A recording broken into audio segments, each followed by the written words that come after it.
Software আপগ্রেডেশনে গেল সপ্তাহের বৃহস্পতিবার এসআইকুড়া ওয়ার্ল্ডের সার্ভার শাটডাউন করে জাতীয় রাজস্ব বোর্ড।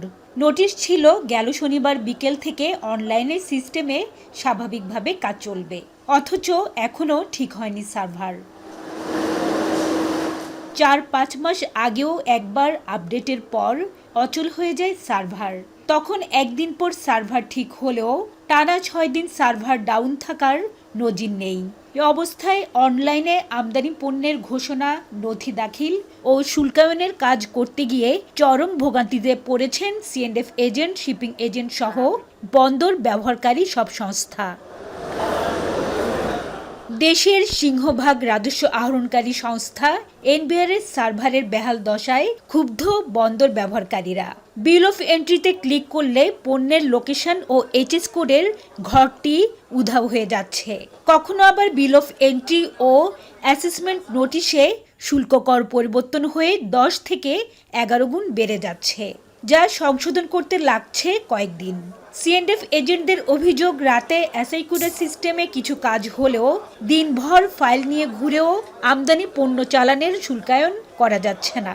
এলো ভিশন মুশকিল আসান অফার। যে কোনো ব্র্যান্ডের পুরনো ফ্রিজ নিয়ে চলে আসুন ভিশন শোরুমে আর নিয়ে যান নতুন ভিশন ফ্রিজ 20% পর্যন্ত ছাড়।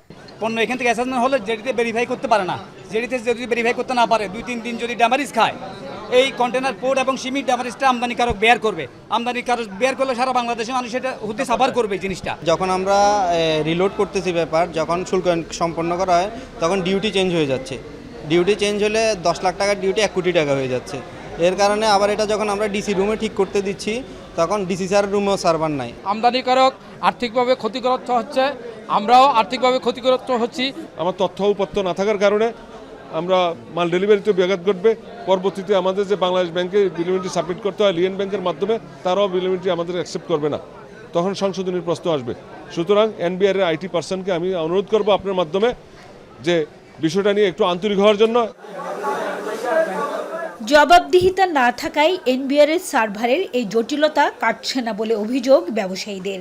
6 দিনও সার্ভার পুরোপুরি সচল না হওয়ার কারণও খতিয়ে দেখার দাবি তাদের।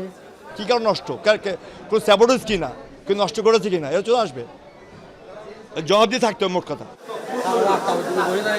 ব্যবহারের এক যুগেও এই এসআইকুড়া ওয়ার্ল্ড সফটওয়্যারের অনেক মডিউল বাস্তবায়ন করতে পারেনি এনবিআর, বরং সার্ভার জটিলতায় বছর জুড়ে ভোগান্তি পোহাতে হয় চট্টগ্রাম কাস্টমস হাউসকে।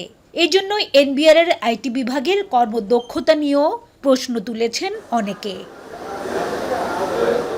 হাজেরা শিউলি, এখন চট্টগ্রাম।